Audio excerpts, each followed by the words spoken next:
अच्छा जी। अस्सलाम वालेकुम। आज का टॉपिक है साल्ट हाइड्रोलाइसिस।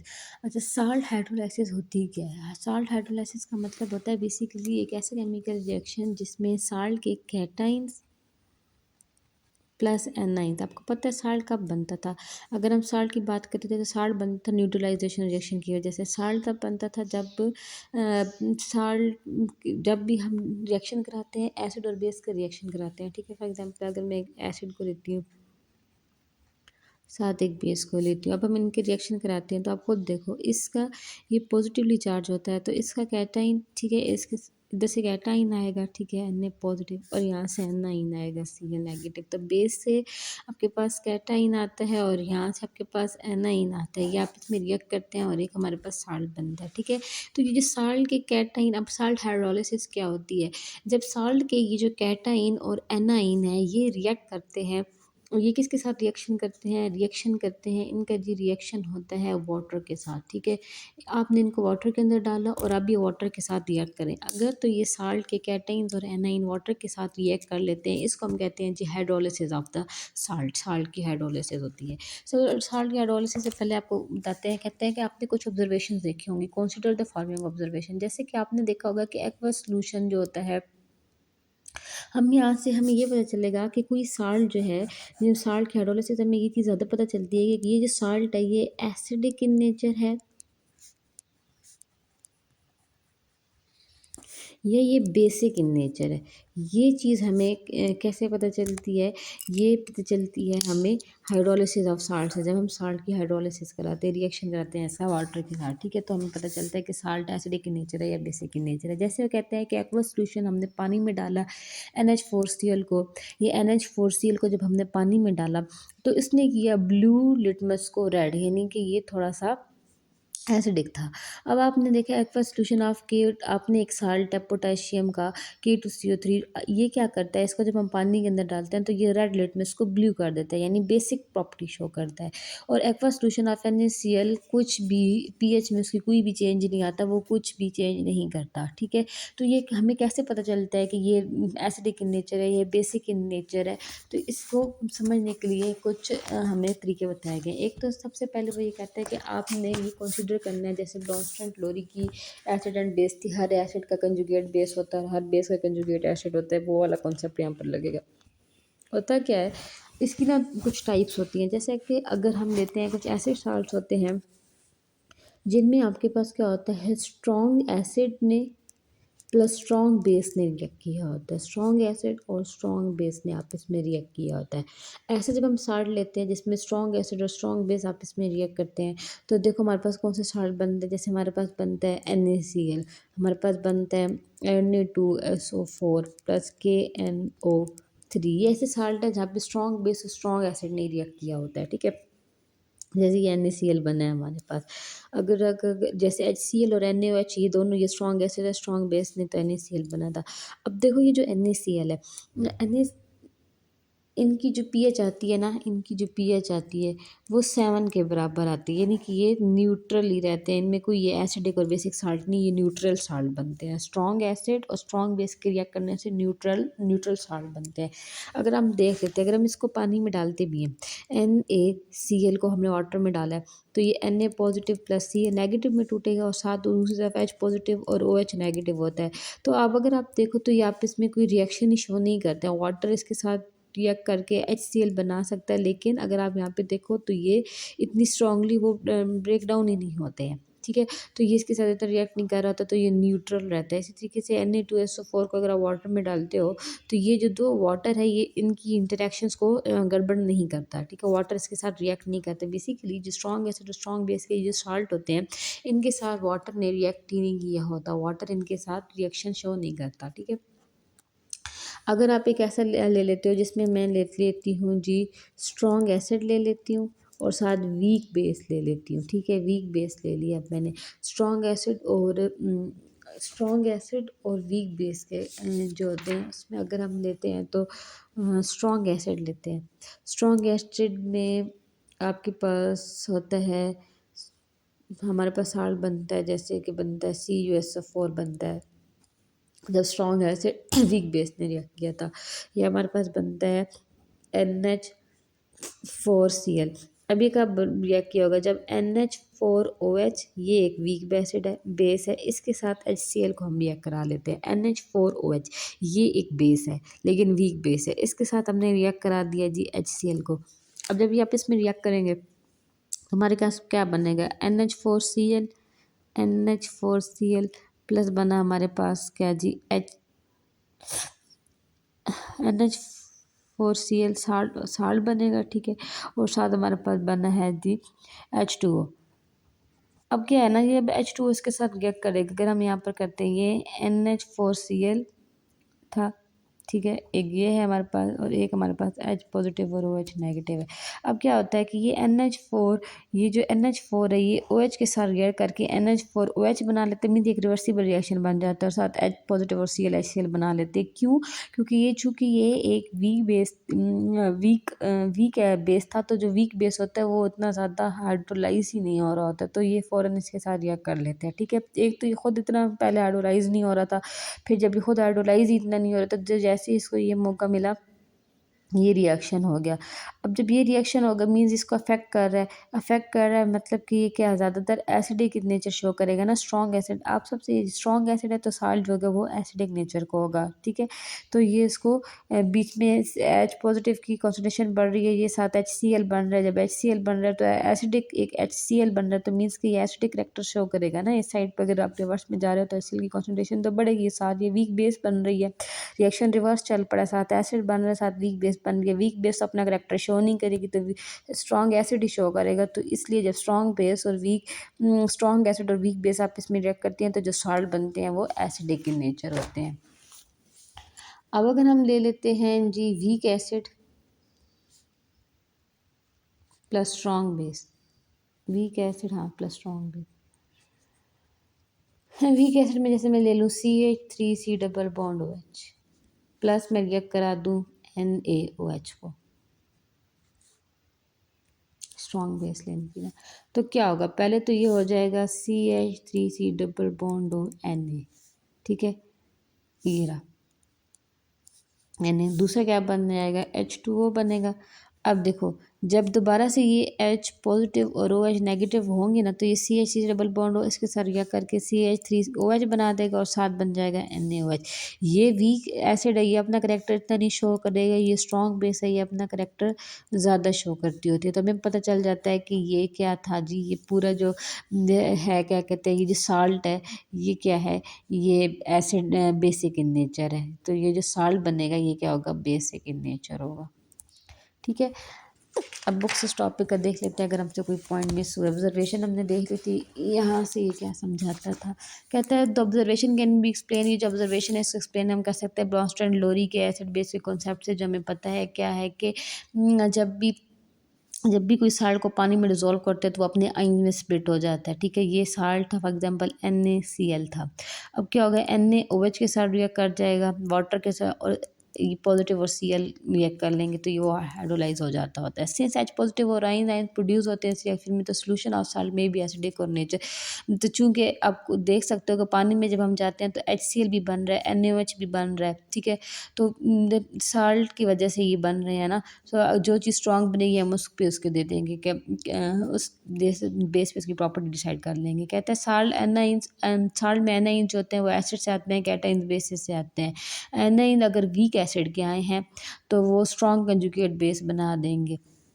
जैसे कि उसने ये रिएक्शन दिए, CH3 से डबल बॉन्ड और CN की CH3 से डबल बॉन्ड और नेगेटिव को जब रिएक्ट कराइए इधर चल जाएगा, मीन्स ये एसिड बना देगा। वीक एसिड है तो साथ बेस को हम लेंगे। अब साइनाइड है, ये साइनाइड भी क्या है, ये स्ट्रॉन्ग बेस है, ठीक है, तो ये बेस बना देगा। इसी तरीके से हम ये करेंगे, कहते हैं anions like chlorine NO3 are so weak conjugate bases, ये वीक कंजुगेट बेसिस हैं, do not react with water, पानी के साथ रिएक्ट ही नहीं करती हैं, तो ये क्या करती हैं, स्ट्रॉन्ग कंजुगेट एसिड बनाती हैं।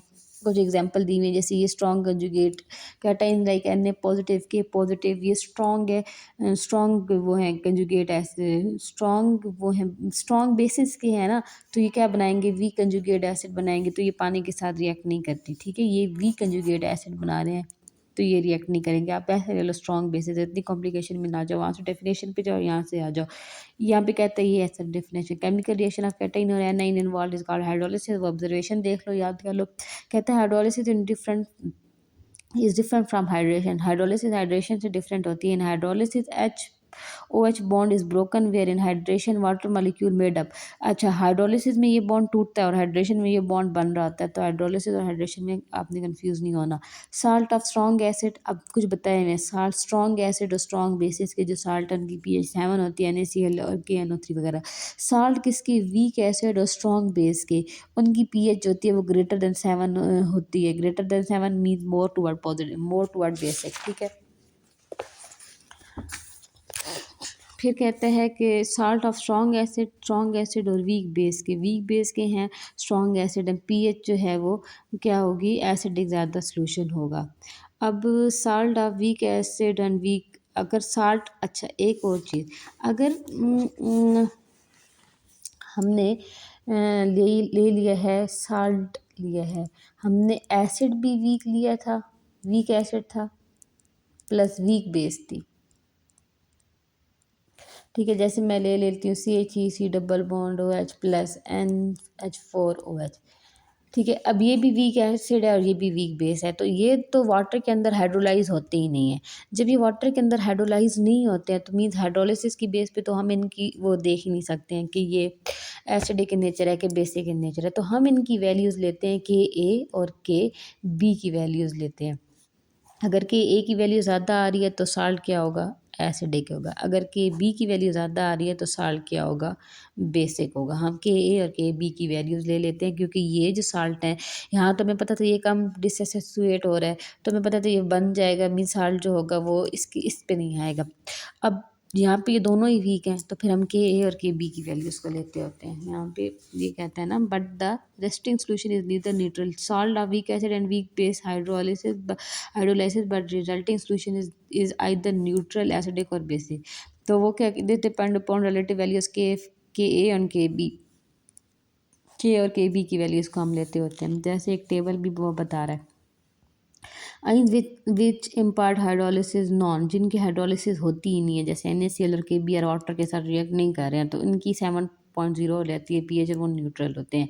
अब ऐसे कॉमन एग्जांपल जैसे NH4 NO3 NH4Cl, ये कैटाइन, हाइड्रोलिसिस पे कैटाइन इनके ज़्यादा बनते हैं तो ये एसिडिक होते हैं।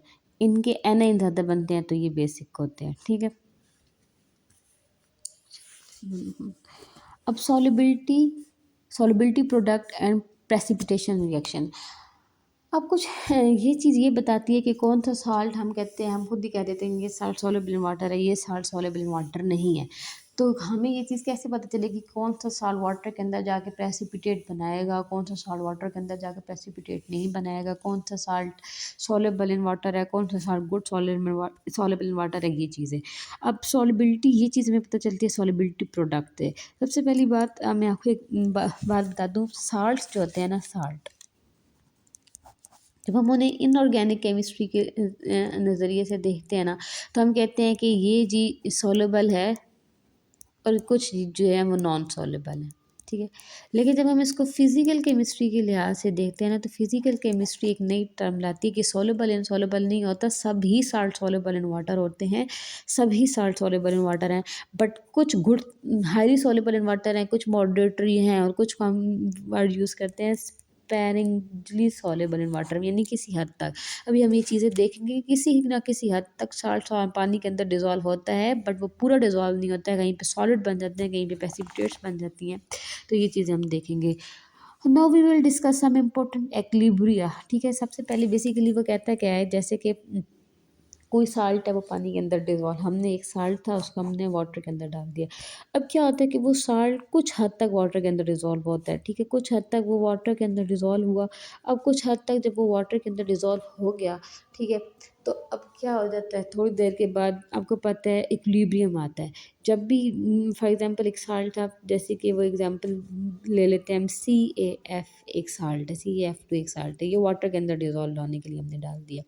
इसके आयंस टूटेंगे, जब इसके आयंस टूटेंगे कुछ हद तक इसके आयंस टूट गए, आयंस बन गए। अब थोड़ी देर के बाद ये मज़ीद इसके एंड नहीं टूटेंगे। अब मज़ीद इसके एंड नहीं टूटेंगे मीन्स या तो क्या होता है कि ये आपस में मिल के ये दोबारा से ये साड़ बनाना शुरू कर देते हैं, मीन्स वो सॉलिड फॉर्म में सॉलिड पार्टिकल उसके ज़मीन पे बैठना शुरू कर देते हैं, ठीक है। हमें लगता है साल्ट वाटर के अंदर सॉल्युबल नहीं हो, लेकिन क्या होता है कुछ जितना सॉल्युबल होना था, टूटना था, वो टूट जाता है, फिर वो रिएक्शन इक्विलिब्रियम मेंटेन करता है। जब वो रिएक्शन इक्विलिब्रियम मेंटेन कर लेता है तो हम तब जाके चेक करते हैं कि उसके कितने आइंस बने हैं। उन आइंस का हम प्रोडक्ट लेते हैं, वही सॉल्युबिलिटी प्रोडक्ट करता है। यानी जब वो डिज़ोल्व हुए थे, जैसे डिज़ोल्व हुआ था इसके कुछ आइन तो बने हैं ना, इन आइन्स का हम आपस में प्रोडक्ट निकाल लेते हैं, वही वही हमारा सॉल्युबिलिटी प्रोडक्ट होता है। उसी पे हम डिसाइड करते हैं कि सारे स्पैनिंग सॉल्युबल इन वाटर है, गुड सॉल्युबल इन वाटर है कि नहीं, ठीक है। तो ये हम यहाँ से बुक में भी देखते हैं क्या कहते हैं। सॉल्युबिलिटी प्रोडक्ट क्या होता है, when excess of sparingly soluble ionic compound is mixed with water. बहुत ज़्यादा स्पेनिकली जो किसी हद तक सॉल्युबल है, थोड़ी देर थोड़ा सा सॉल्युबल है, ठीक है। आयोनिक वाटर को पानी के साथ मिक्स किया जाता है, some of it dissolve and the rest of compound settle down in the water. कुछ नहीं, जिसमें डिजोल्व होना डिजोल्व हो जाएगा, बाकी सेटल डाउन हो जाएगा नीचे बॉटम में। डायनेमिक इक्विलिब्रियम आ जाएगा। एक ऐसा टाइम आएगा कि जब इक्विलिब्रियम अटेन हो जाएगा इनसॉल्युबल कंपाउंड का और आइंस और हम इस सोल्यूशन को फिर कह देते हैं कि ये जी अब आपका सेचूरेटेड सोल्यूशन है। जितना डिजोल्व होना था हो गया, जिसने नहीं होना था वो नीचे बैठ गया, जितनी उसकी हिम्मत थी वो हो गया। अब आपने क्या करना है, for example one mix with water the following reaction, equilibrium आ गया जैसे उसने बता दिया फॉर केसी। अब आपके पास जब भी इक्विलिब्रियम आता है ना कि हम आइंस की वैल्यू निकालेंगे कैसे, इक्वेशन है, हम इसका इक्विलिब्रियम लिखेंगे, केसी लिखेंगे। केसी बराबर होगा किसके जी, हमें पता है केसी होगा Ca2 plus F minus into 2 के, और नीचे हमारे पास क्या था, CaF2 था, ठीक है। ये इक्विलिब्रियम कांस्टेंट है।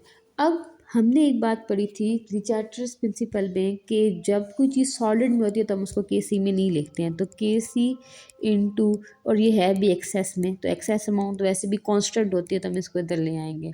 तो ये आ जाएगा हमारे पास Ca+2F माइनस इंटू 2। तो ये के सी और ये दोनों कांस्टेंट है, तो इस कांस्टेंट को मैं यहाँ पर कह दूंगी solubility constant. K is equal to solubility product constant K S P. तो के एस बी किसके बराबर आ गए, Ca+2 और F माइनस नेगेटिव के। अब हम इनका प्रोडक्ट लिया करेंगे और वो उसकी सॉलिबिलिटी कांस्टेंट हुआ हो जाएगा, सॉलिबिलिटी प्रोडक्ट कांस्टेंट हुआ करेगा, ठीक है। तो यहाँ से हमें किसी भी चीज़ की सॉलिबिलिटी पता चल जाती है। समझ आए कि हम क्या करते हैं, हमारे पास जो भी इक्विलिब्रियम में रिएक्शन आता है, ठीक है, हमने इसको आपस में रिएक्ट करके इक्विलिब्रियम हो गया। डायनामिक इक्विलिब्रियम में हमने केसी लिखा, केसी में पता है एक तो ये सॉलिडिफाइड हो रहा है, सॉलिडिफाइड चीज़ कांस्टेंट होती है, हम इसको लेंगे और यहाँ पे पुट कर देंगे। ये चीज़ें एक तो ये सॉलिड फॉर्म में था और है भी एक्सेस अमाउंट में, कांस्टेंट है, इसको साइड पे कर देंगे। तो हम प्रोडक्ट जो भी हैं आइंस बने इन्हीं का प्रोडक्ट आएगा ना, तो आइंस का प्रोडक्ट लेंगे तो हमें सॉलिबिलिटी बता देगा। इसको हमने solubility constant, solubility product constant बोल दिया है। इनका प्रोडक्ट लेंगे हम, उस चीज़ की सॉलिबिलिटी पता चल जाएगी कि वो कितना सॉलेबल है और कितना सॉलेबल नहीं। अब ये हमें कैसे पता चलता है ना, बेसिकली हम कंपेयर करते होते हैं। हम कैसे कंपेयर करते होते हैं कि हम एक वैल्यू लेते होते हैं, उसको क्यू कहते होते हैं, क्यू नॉट। हमें ये तो पता चल गया, हमने प्रोडक्ट निकाल लिया, बट कोई स्टैंडर्ड भी तो होना चाहिए ना कि ये वैल्यू आई होगी तो वो स्पेरिंगली सॉल्युबल है, ये आई है तो प्रेसिपिटेट बन रहे हैं, ये आई है तो प्रेसिपिटेट नहीं बन रहे हैं। तो उसके लिए हम क्यू स्लैश लेते होते हैं। ये क्या होता है, ये बेसिकली होती है, हम क्या करते हैं ना, जैसे ही हमने साल्ट वाटर के अंदर डाला ना, तो जो इनिशियल कॉन्सेंट्रेशन थी, ये हम बीकर है, बीकर के अंदर हमने साल्ट डाला, इनिशियल कॉन्सेंट्रेशन में कितने आइंस बने हैं पहले हम वो ले लेते हैं, ठीक है। इनिशियल कॉन्सेंट्रेशन ऑफ Ca+2, ठीक है। और इसी तरीके से इनिशियल कॉन्सेंट्रेशन जो है F-2 की, इनका प्रोडक्ट ले लेंगे तो हमारे पास वो ये वैल्यू आ जाएगी, ठीक है। एक ये वैल्यू होगी, इस वैल्यू को हम कंपेयर किया करेंगे फिर जो ये वैल्यू आएगी इसके साथ, मीन्स कि हम के एस पी की वैल्यू को और यहाँ से क्यू बार की वैल्यू को आपस में कंपेयर करते होते हैं, ठीक है। अगर तो ये इक्वल आ जाती हैं तो सोल्यूशन जो है वो सेचूरेटेड होता है, ठीक है। अगर तो ये इक्वल आ जाती है तो टर्मिनल, अगर ये इक्वल आ गई है सोल्यूशन सेचूरेटेड है और प्रेसिपिटेट जो है वो बनेंगे। अगर तो क्यू क्यू की वैल्यू ज़्यादा आ गई है तो प्रेसिपिटेट जो है वो भी बनेंगे, ठीक है। दो कंडीशन में प्रेसिपिटेट बनते हैं, अगर वैल्यू सेम आ जाएंगी तो प्रेसिपिटेट बनेंगे। अगर तो इसकी वैल्यू जो है वो ज़्यादा आ गई है, इसकी वैल्यू हाई है, इसकी वैल्यू हाई है, तो भी प्रेसिपिटेट बनेंगे। अगर इसकी प्रेसिपिटेट कब नहीं बनते, जबकि एसपी की वैल्यू स्मॉल होगी। जबकि एसपी की वैल्यू स्मॉल हो जाए क्यू से, तो प्रेसिपिटेट्स नहीं बनते हैं, वरना प्रेसिपिटेट्स बनते हैं। ठीक है, इस तरह हम इसको लेते होते हैं। अब देख लेते हैं बुक में ये पॉइंट अगर हमसे मिस हुए तो।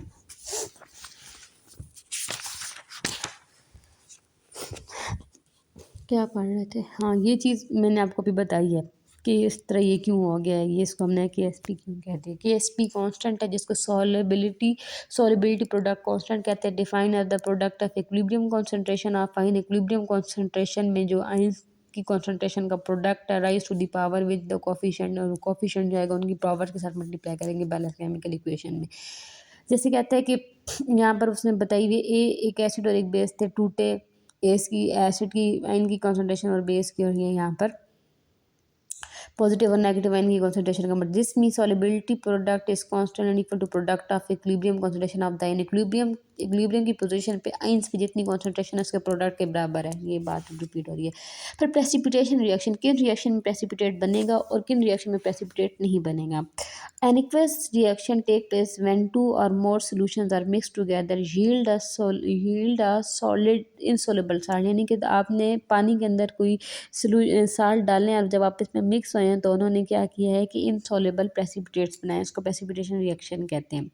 We will use the term ionic product to be obtain. Ionic product को हम ऑब्टेन करते हैं, और ये सिंपली कंपेरिजन की बात हो रही है। कैसे इनिशियल कॉन्सेंट्रेशन ऑफ, मतलब जो भी आइंस आए हैं उनकी इनिशियल कॉन्सेंट्रेशन का प्रोडक्ट लेके रख लेंगे और फिर के एस पी निकालेंगे और कंपेयर करेंगे। कहता है इफ़ क्यू की वैल्यू के एस पी से ज़्यादा precipitation occur and will continue until the concentration satisfy K P.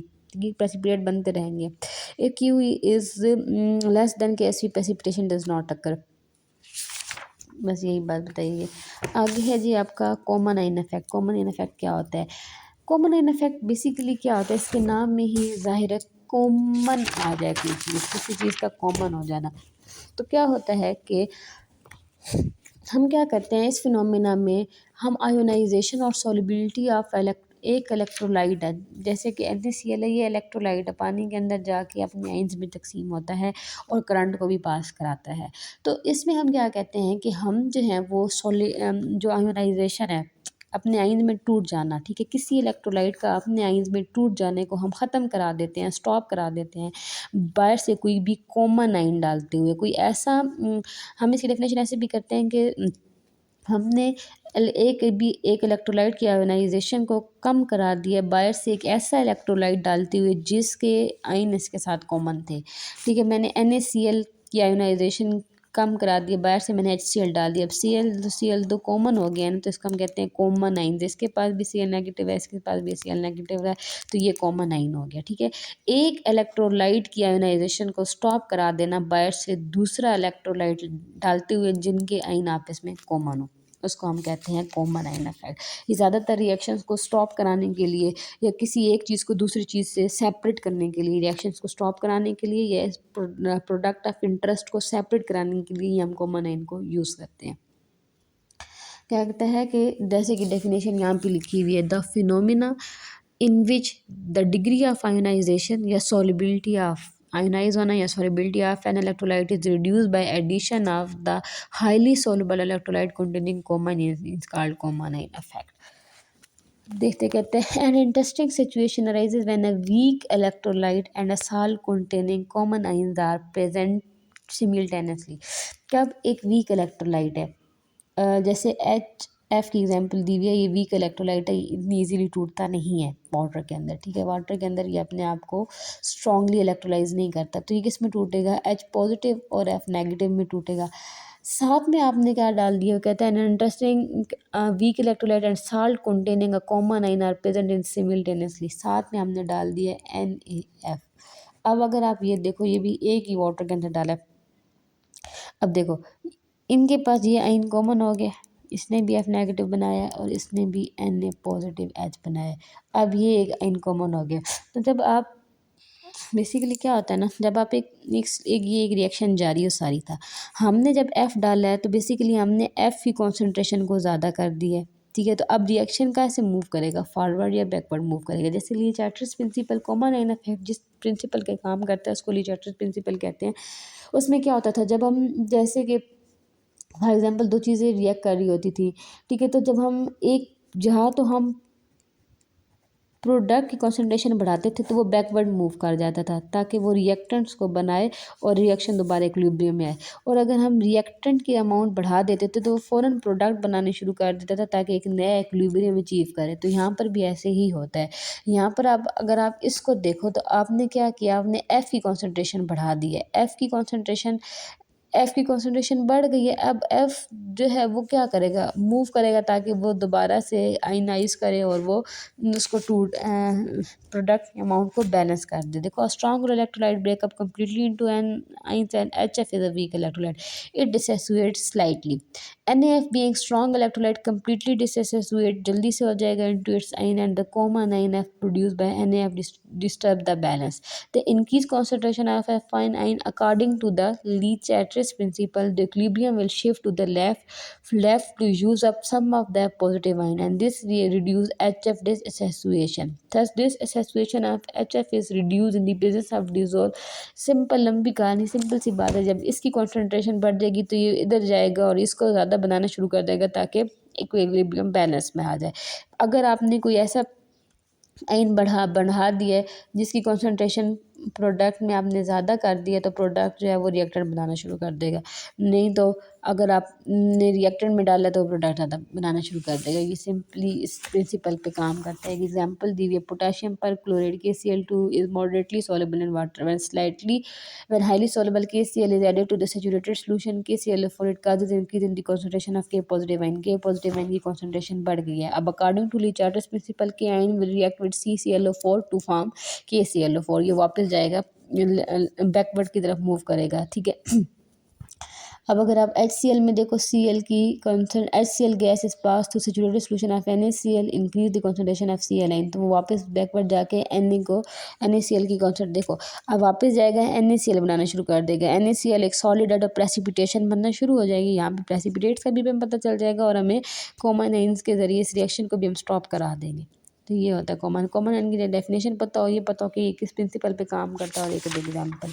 अच्छा जी, आपका चैप्टर ख़त्म हो गया। कल शुरू करेंगे चैप्टर नंबर 10। चैप्टर नंबर 10 को भी कोशिश करेंगे कि जल्दी जल्दी ख़त्म करें।